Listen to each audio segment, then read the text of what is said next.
Welcome back students. मैं Hardik sir from S tutorials. Correct.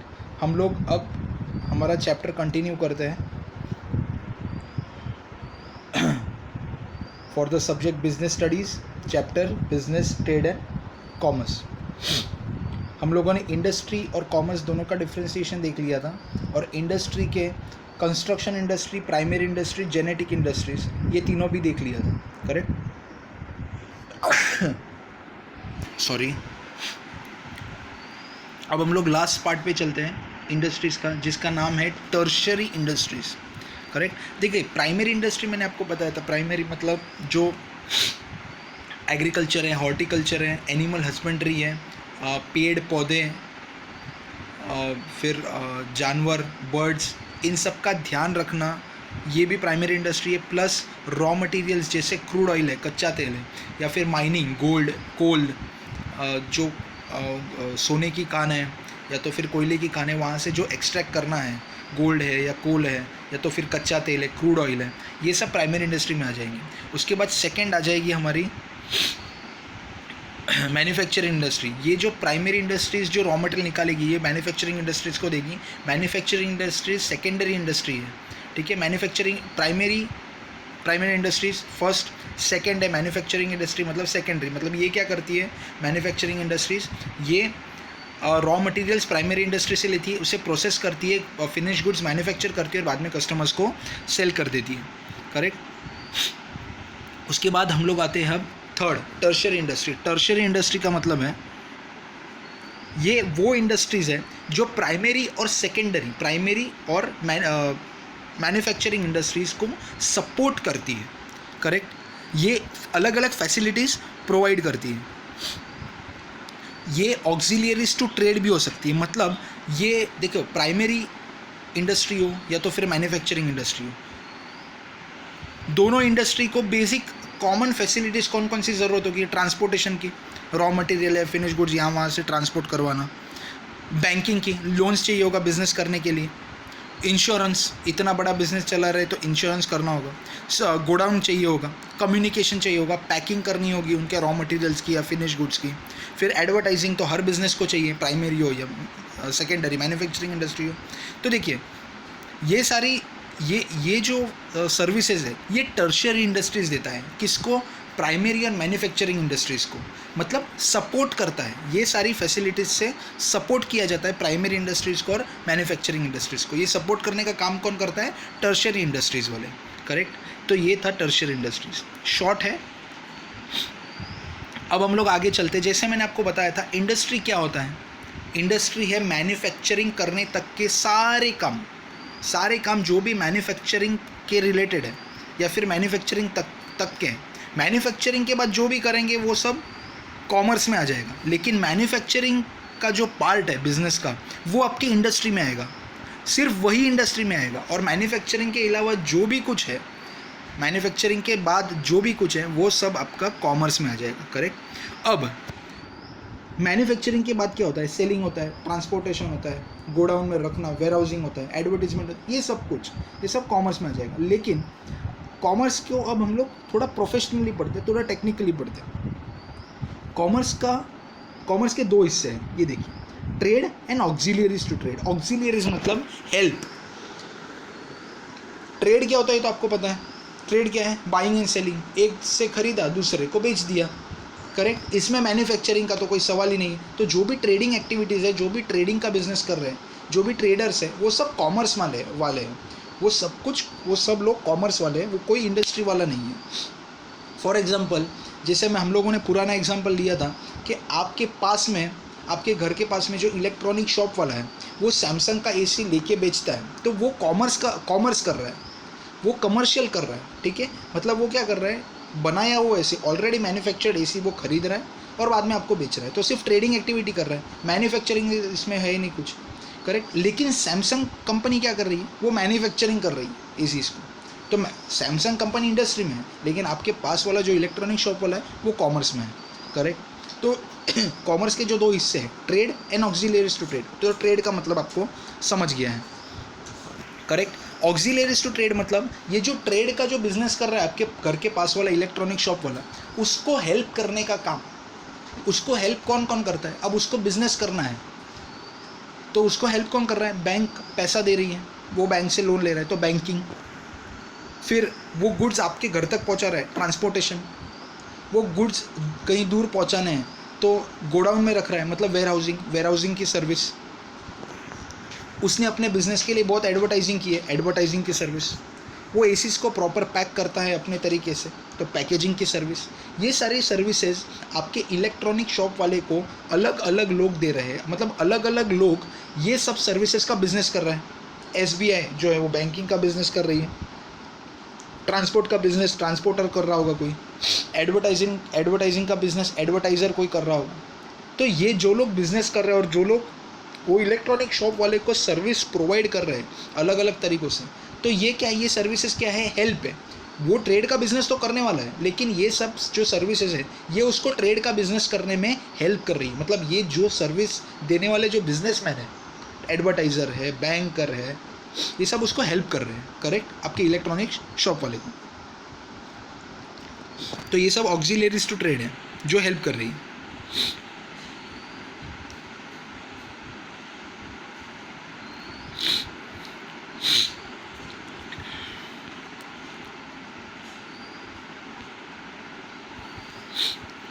Correct. अब देखिए, अब मैं आपको एक चीज़ समझाता हूँ। मतलब बेसिकली कॉमर्स क्या होता है? कॉमर्स है trade and auxiliaries to trade, मतलब ट्रेड और ट्रेड को हेल्प करना। मतलब मैं ऐसा कह सकता हूँ कि कॉमर्स क्या है? ट्रेडिंग का business. Commerce is equal to trading, correct. अभी ट्रेडर मतलब कौन है? आपके पास वाला इलेक्ट्रॉनिक शॉप वाला कौन है? सैमसंग कंपनी और आप कंज्यूमर, आप कस्टमर हो, आप दोनों के बीच, सैमसंग कंपनी और आपके बीच का लिंक है वो। आप दोनों को जोड़ने का काम कौन कर रहा है? सैमसंग का ओनर डायरेक्टली आपके घर पे आ रहा है क्या? नहीं, उसको आपके घर तक एसी पहुंचाना है, लेकिन वो क्या कर रहा है? वो इलेक्ट्रॉनिक शॉप वाले की हेल्प ले रहा है। मतलब इलेक्ट्रॉनिक शॉप वाला क्या है? वो लिंक है आपके और सैमसंग कंपनी के बीच में। आपको भी एसी खरीदना है, डायरेक्टली सैमसंग कंपनी में नहीं जा रहे हो, आप इलेक्ट्रॉनिक शॉप वाले को जा रहे हो। तो आप सैमसंग कंपनी को और आप कस्टमर को, दोनों को कौन जोड़ रहा है? ये इलेक्ट्रॉनिक शॉप वाला। तो ये कौन है? ये लिंक है, करेक्ट। इस लिंक के वजह से बहुत सारे प्रॉब्लम सॉल्व हो रहे हैं। आज सैमसंग कंपनी, अगर समझ लीजिए, ये होलसेलर रिटेलर वाली जो लिंक्स है, जो कॉमर्स वाले हैं, जो ट्रेडर्स हैं, इनकी हेल्प नहीं लेता तो क्या वो बिज़नेस बढ़ा पाता? वो क्या पूरे वर्ल्ड में एसीज बेच पाता?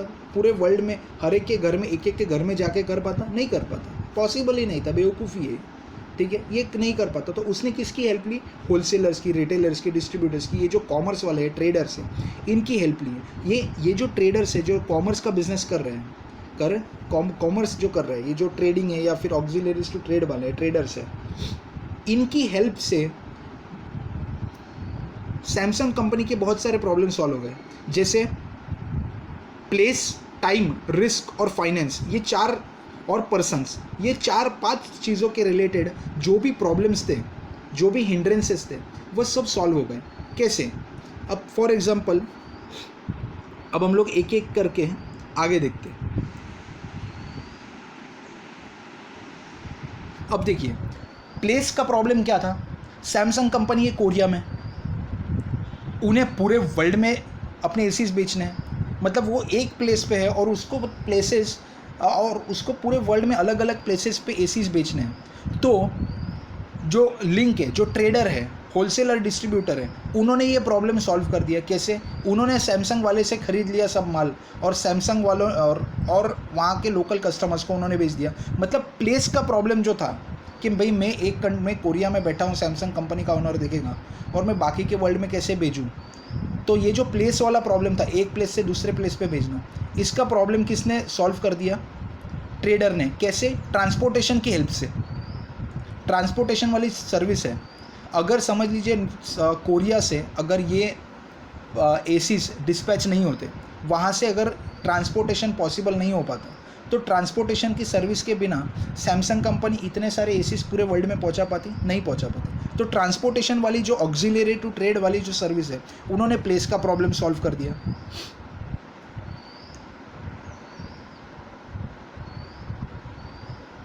फिर टाइम, समझ लीजिए एसी हम लोग गर्मी के मौसम में ही यूज़ करते हैं, करेक्ट। तो गर्मी का मौसम जैसे ही आ गया, गर्मी का जो टाइम है, जो पीरियड है, जो सीज़न है, वो जैसे ही आ गया, वैसे ही सैमसंग कंपनी ने एसी उसी समय पे डिस्पैच कर दिए। समझ लीजिए उस समय पे अगर ट्रांसपोर्टेशन की फैसिलिटी, या तो फिर समझ लीजिए, अब देखिए सैमसंग कंपनी ने क्या उसी समय पे सारे एसीज बनाए होंगे? नहीं, उन्होंने साल भर बनाए, लेकिन बेचे कब?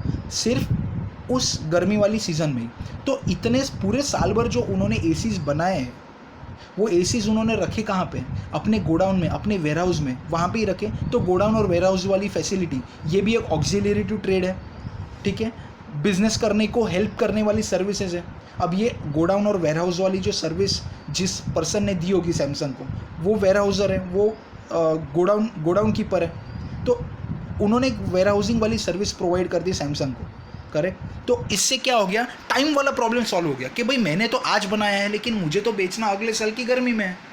तो ये जो टाइम वाला प्रॉब्लम है, तो इतना टाइम है अभी भी एसी बेचने के लिए, तो ये स्टॉक रखूँ कहाँ पे? तो तब वेयर हाउसिंग वाले ने हेल्प कर दी सैमसंग वाले को कि भाई मैं वेयर हाउसिंग की सर्विस आपको देता हूँ, मैं वेयर हाउसर हूँ, आप मेरे यहाँ पे ये प्रोडक्ट्स आपका जो स्टॉक है वो अगले गर्मी तक रख सकते हो, करेक्ट। तो इससे वेयर हाउसिंग की जो सर्विस है, ऑक्सिलरी टू ट्रेड है, उससे टाइम का प्रॉब्लम सॉल्व हो गया, ट्रांसपोर्टर से प्लेस का प्रॉब्लम सॉल्व हो गया। फिर इंश्योरेंस, अब जैसे गुड्स है, समझ लीजिए अब जैसे एसी ये पतरे का बना हुआ है, तो कई बार अब फॉर एग्जांपल हम लोग यहाँ पे रहते हैं कोस्टल एरिया, आपका उमरगांव भी क्या है? कोस्टल एरिया है, करेक्ट। कोस्टल एरिया पे रहते हैं, तो यहाँ का क्लाइमेट ह्यूमिड है, मॉइस्ट है, तो पतरा ज़्यादातर सड़ जाता है, ख़राब हो जाता है, जंग लग जाता है। तो उस वक्त पे समझ लीजिए ऐसे कोई बहुत सारे प्रोडक्ट्स है जो स्टॉक में रखे हुए हैं, लेकिन वो ख़राब हो गए, या तो फिर आपका जो स्टॉक था वो चोरी हो गया, जल गया, बर्बाद हो गया। तो उस समय पे आपका नुकसान ना हो, आपका नुकसान उस समय पे ना हो, उसके लिए कौन है? इंश्योरेंस वाली ऑक्सिलरी टू ट्रेड वाली सर्विस, इंश्योरेंस वाली सर्विस, इंश्योरर, ठीक है, LIC है, फिर बजाज है, HDFC, ये सब इंश्योरेंसेस देते हैं, बिजनेस इंश्योरेंस देते हैं, करेक्ट। तो ये जो भी इंश्योरेंस वाली कंपनी है जो ये सर्विस देती है, वो लोग आपके बिजनेस को सपोर्ट करने आ जाते हैं, आपको बचाने आ जाते हैं कि कहीं कल को कुछ अगर आपके बिजनेस में प्रॉब्लम हो गया, आपके गुड्स, आपके स्टॉक बर्बाद हो गया, आपको नुकसान हो गया, तो हम आपको पेमेंट दे देंगे, आपका पूरा का पूरा स्टॉक का पैसा हम आपको चुका देंगे ताकि आपको लॉस ना हो जाए। तो आपको प्रोटेक्शन, आपके बिजनेस को प्रोटेक्शन वाली जो सर्विस है वो इंश्योरेंस दे देता है,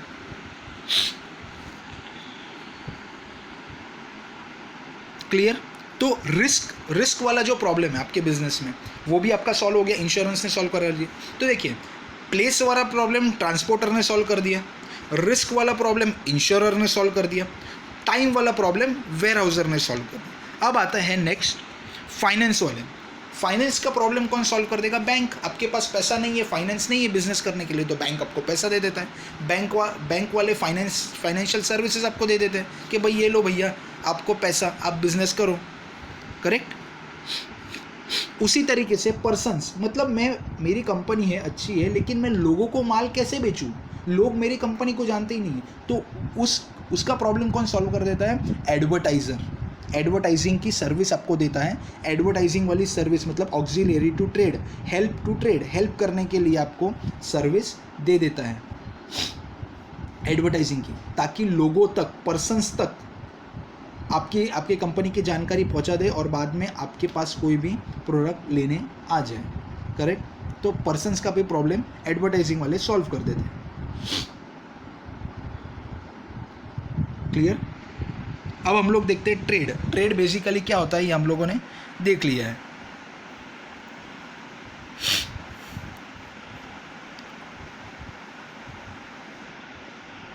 ट्रेड क्या है हम लोगों ने देख लिया है, लेकिन एक शॉर्ट चीज़ मैं आपको ट्रेड के बारे में बता देता हूँ।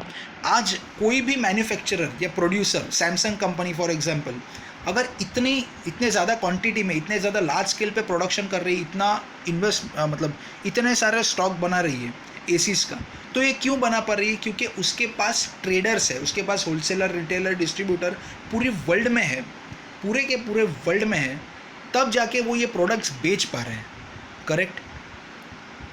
तभी जाके सैमसंग कंपनी इतने सारे प्रोडक्ट्स बेच पा रही है ना, है कि नहीं? इसीलिए वो इतना लार्ज स्केल प्रोडक्शन करती है, क्योंकि उसके पास इतने सारे लोग हैं बेचने के लिए। अगर इतने सारे लोग नहीं होते तो सैमसंग कंपनी अकेले थोड़ी उसका मालिक इतना सब कुछ पूरे वर्ल्ड में बेच पाता। लेकिन ये सब ट्रेडर्स हैं, तभी वो प्रोडक्शन इतना ज़्यादा करता है। करेक्ट?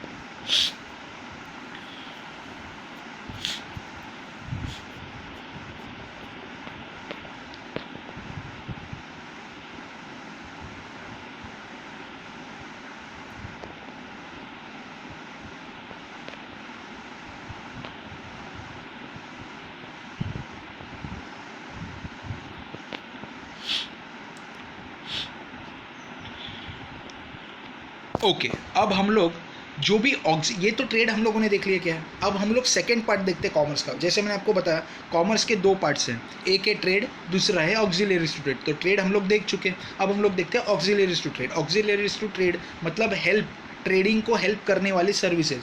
अब देखिए, ये तो सिर्फ कहते हैं कि ट्रेडिंग को हेल्प करते हैं, जनरली ये मैन्युफैक्चरर्स को, प्रोड्यूसर्स को, उनको भी हेल्प करते ही है भाई, उनको भी तो चाहिए ना। आज सैमसंग कंपनी प्रोड्यूस कर रही है, मैन्युफैक्चरर है, वो क्या ट्रेडर नहीं है, वो इंडस्ट्री में बिलोंग करते हैं, फिर भी ऑक्सिलरीज टू इंडस्ट्री भी है वो, ठीक है।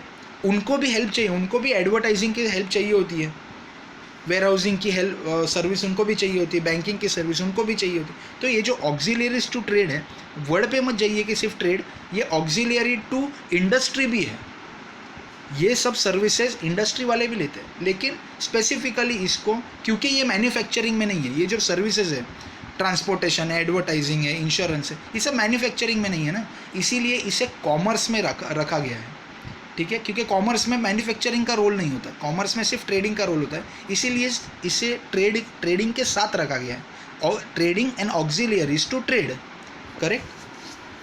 तो पहला ऑक्सिलरी टू ट्रेड वाली, ऑक्सिलरीज टू ट्रेड मतलब कौन सा है? ट्रांसपोर्टेशन। ऑक्सिलरीज टू ट्रेड मतलब सर्विसेज जो ट्रेडिंग को या इंडस्ट्री को हेल्प करती है, ऑक्सिलरी मतलब हेल्पिंग। तो सबसे पहले ट्रांसपोर्टेशन एंड कम्युनिकेशन। अब ट्रांसपोर्टेशन के रिलेटेड हमें क्या क्या पता है? फॉर एग्जाम्पल देखिए, अब ट्रांसपोर्टेशन और कम्युनिकेशन ये क्यों करना पड़ता है, ट्रांसपोर्ट क्यों करना पड़ता है? क्योंकि जहाँ पे प्रोडक्ट्स मैन्युफैक्चर हो रहे हैं, सिर्फ वहाँ पे नहीं बेचने हैं, वहाँ को, उस जगह को छोड़ के दूसरी जगह पे भी प्रोडक्ट्स बेचने हैं, इसीलिए ट्रांसपोर्टेशन का यूज़ किया जाता है। फॉर एग्जांपल, जैसे समझ लीजिए उमरगांव, गुजरात में जो उमरगांव, आप उमरगांव में रहते हो, करेक्ट? तो उमरगांव में अगर GIDC में कोई कंपनी है जो प्रोडक्ट्स मैन्युफैक्चर करे, तो वो उमरगांव में सेल कर सकती है। लेकिन उमरगांव के बाहर अगर उस कंपनी को सेलिंग करनी है, उमरगांव के बाहर अगर उस कंपनी को सेलिंग अगर करनी है, तो क्या करना होगा? उसे उमरगांव से दूसरी जगह तक जहाँ पे उसको सेलिंग करनी है, वहाँ तक माल पहुँचाना होगा। करेक्ट? तो समझ लीजिए उमरगांव से उसे दिल्ली में पहुँचाना है, तो उमरगांव से दिल्ली तक उसे उसके गुड्स पहुँचाने होंगे ना, उसके लिए क्या यूज़ करना होगा? ट्रांसपोर्टेशन की सर्विस। समझ में आया? उसके लिए करना होता है ट्रांसपोर्टेशन की सर्विस। अच्छा, ट्रांसपोर्टेशन सिर्फ कैसे होता है? सिर्फ रोड से होता है? नहीं, रोड से ट्रांसपोर्ट होता है, शिप से ट्रांसपोर्ट होता है, एयर से ट्रांसपोर्ट होता है, एरोप्लेन के थ्रू। शिप मतलब वाटर ट्रांसपोर्ट होता है। करेक्ट?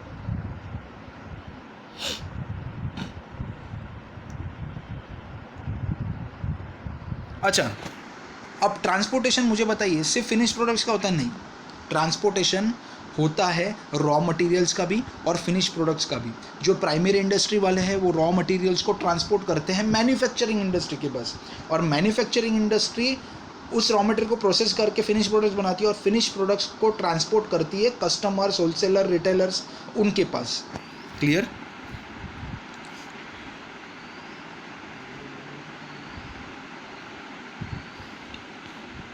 नेक्स्ट है banking and finance. Banking and finance मतलब पैसा, बिजनेस करने के लिए जो पैसा चाहिए वो।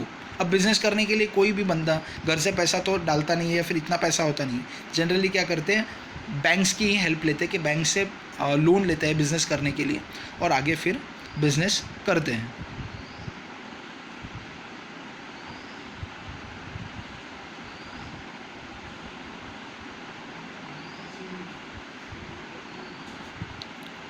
ओके, अब बैंकिंग एंड फाइनेंस।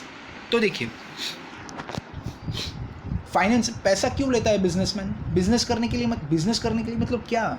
मशीनरी खरीदने के लिए, रॉ मटेरियल्स खरीदने के लिए, फिर बिजनेस के जो डेली एक्सपेंसेस है, डेली एक्सपेंडिचर, मंथली एक्सपेंडिचर, जो रोज़मर्रा के बिजनेस में जो एक्सपेंडिचर लगने वाले हैं उसके लिए भी, वर्किंग कैपिटल के लिए भी बैंक लोन प्रोवाइड करती है बिजनेसमैन को। क्लियर? इससे बिजनेसमैन का कौन सा प्रॉब्लम सॉल्व हो जाता है? फाइनेंस वाला प्रॉब्लम सॉल्व हो जाता है। करेक्ट? अच्छा, बैंक्स जो है वो लोन कैसे देती है? सिर्फ एक ही तरीके का लोन देती है? नहीं, बहुत सारे तरीके होते हैं। टर्म लोन होता है, रेगुलर लोन होता है, एडवांसेस होते हैं, कैश क्रेडिट फैसिलिटी होती है, ओवरड्राफ्ट होते हैं। अलग अलग टाइप की लोन्स और अलग अलग टाइप की फाइनेंशियल फैसिलिटीज़ दे सकता है बैंक, देता है बैंक। क्लियर? देखिए, जैसे कैश क्रेडिट या ओवरड्राफ्ट की फैसिलिटी मतलब क्या है? वो आपको लोन नहीं दे रहे हैं। कैश क्रेडिट या ओवरड्राफ्ट में क्या कर रहे हैं? वो आपको लोन नहीं दे रहे, वो क्या कर रहे हैं? आपको बोल रहा है कि आपको जो भी खर्चा है बैंक आपका खर्चा पे कर देगी। बाद में जब आपके पास पैसा आ जाएगा या फिर एक सर्टन टाइम लिमिट के बाद आप बैंक को वो पैसा चुका देना। और दूसरा तरीका होता है, बैंक आपको ही लोन दे देती है कि भाई ये ठीक है, ये ले लो, इतना इतना लोन है, आपको जो खरीदना है खरीद लो, जो रेगुलर लोन है। करेक्ट? उसके बाद सिर्फ बैंक सिर्फ लोन नहीं देती, लेकिन बैंक आपको बिजनेस में दूसरी भी हेल्प्स करती है। फॉर एग्जांपल, जैसे आपका बिजनेस बहुत बड़ा है, आपके पास टाइम नहीं है कि जो भी आपकी उधारी है मार्केट में वो आप घर घर कलेक्ट करने जाओ, तो बैंक्स क्या करती है? आपके लिए वसूली भी कर देती है, वसूली भाई, जैसे गोलमाल मूवी में ना, वसूली भाई। तो बैंक्स क्या करती है? आपके लिए वो भी एक हेल्प कर देती है कि आपका मार्केट में जो भी पैसा अटका हुआ है, जो भी डेटर्स है, जिनके पास से भी पैसा आपका उधारी लेनी है, उनके पास से बैंक्स कलेक्ट आपको करके दे देगी।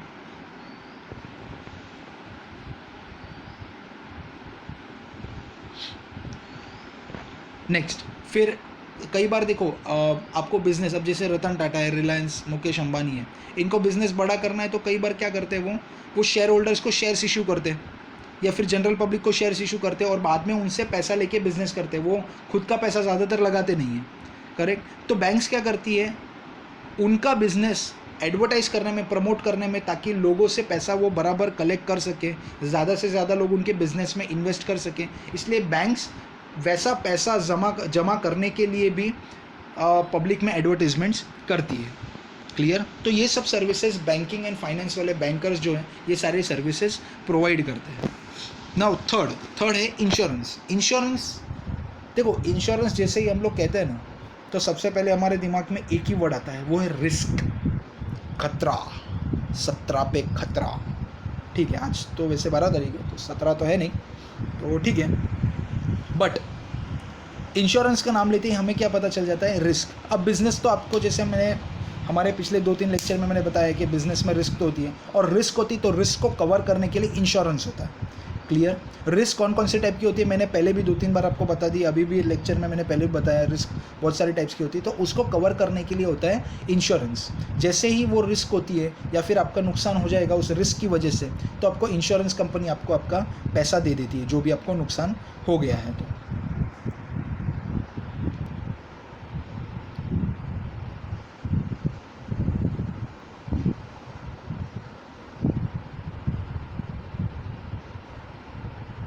अच्छा, आपको एक चीज़ बताता हूँ, एम्प्लॉयज़ का भी इंश्योरेंस होता है। समझ लीजिए, अब जैसे कोयले की खान है, सोने की खान है, वहाँ पे एम्प्लॉयज़ को अगर आप भेज रहे हो काम करने के लिए, मज़दूरों को भेज रहे हो, ठीक है, तो कई बार क्या होता है, जो सोने की खान, कोयले की खान अंदर तक होती है, वहाँ पे कई बार है ना भूकंप भी आ जाता है। ठीक है, आपने अगर वो भारत मूवी देखी होगी तो पता चल जाएगा आपको। तो वहाँ पे जाके क्या है, लोगों की जान खतरे में होती है।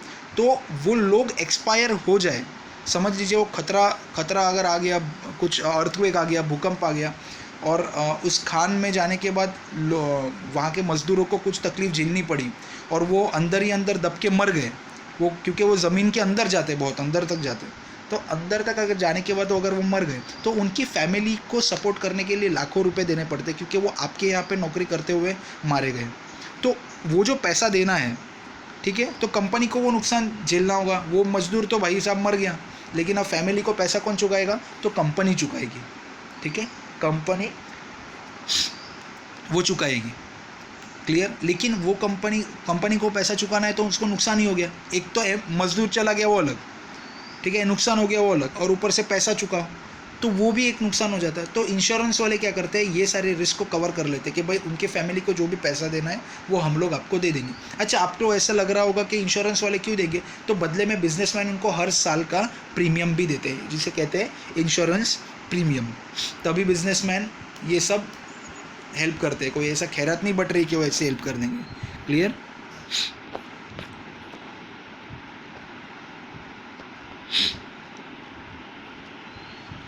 नेक्स्ट है वेयर हाउसिंग। वेयर हाउसिंग जैसे मैंने आपको बताया, स्टॉक रखना।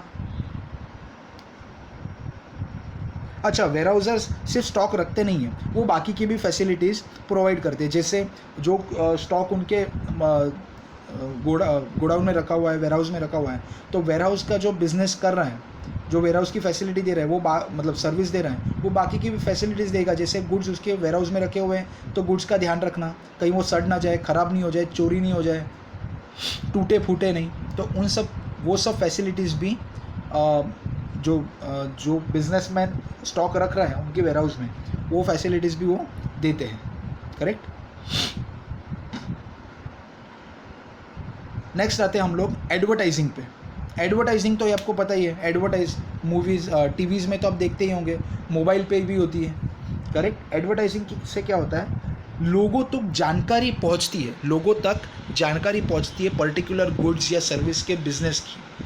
करेक्ट। इसीलिए एडवर्टाइज किया जाता है, प्रमोशन किया जाता है। जैसे आप देखते हो ना, वो कपिल शर्मा की शो में, या तो फिर सारेगामापा, लिटिल चैम्प्स, या तो फिर ऐसे जो रियलिटी शोज़ होते हैं, वहाँ पे मूवी स्टार्स आते हैं अपने बिजनेस को प्रमोट करने के लिए। प्रमोशन मतलब एडवर्टाइज करने के लिए, मतलब लोगों को बताने के लिए कि भाई हमारी मूवी आ रही है। तो इसी तरीके से बड़ी बड़ी कंपनीज होती है, वो भी एडवर्टाइज करती है अपने प्रोडक्ट्स को कि भाई हमारी ये कंपनी है और हम ये सब प्रोडक्ट्स बना रहे हैं, तो आप हमसे खरीदिए।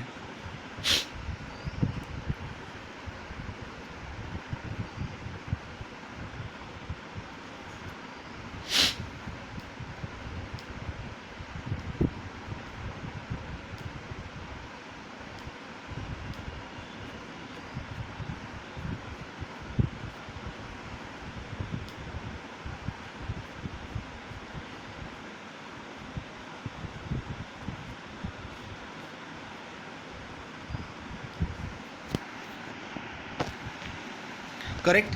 तो ये होता है एडवर्टाइजिंग। अच्छा, एडवर्टाइजिंग में सिर्फ ऐसा नहीं बताते कि गुड्स है। देखिए, कोई भी पर्सन, आप भी अगर कस्टमर हो तो आप भी समझ सकते हो, आपको अगर कोई सिर्फ ऐसा बताएगा कि ये यार ये गुड्स है या आप हमसे खरीदो, तो आप नहीं खरीदोगे। लेकिन एडवर्टाइजमेंट में जनरली क्या बताया जाता है कि देखिए हमारे गुड्स में ये फीचर है, या अच्छी क्वालिटी है, ये इम्प्रूवमेंट है जो बाकी के कंपनी के प्रोडक्ट्स में नहीं है। ठीक है। हमारे जो प्रोडक्ट्स हैं वो इतने सस्ते हैं, मार्केट में जाओ तो ऐसे ही प्रोडक्ट्स बहुत महंगे में बिक रहे हैं, उसकी क्वालिटी बहुत अच्छी है। इस तरीके से हम लोग कस्टमर्स को पटाया जाता है, मनाया जाता है कि भाई ये एडवर्टीज़मेंट, हमारे प्रोडक्ट्स बहुत अच्छे हैं और आप इसे खरीदो। तो ये होता है एडवर्टीज़मेंट की सर्विस का बेनिफिट, मतलब एडवर्टीज़मेंट की सर्विस इन सब चीज़ों के लिए ली जाती है। करेक्ट। तो ये हो गए ऑक्सिलरीज टू ट्रेड। आज हम लोगों ने trade and auxiliaries to trade plus commerce cover कर चुके हैं। नेक्स्ट लेक्चर में अब हम लोग जाएंगे ऑब्जेक्टिव्स ऑफ बिजनेस पे। Okay, thank you.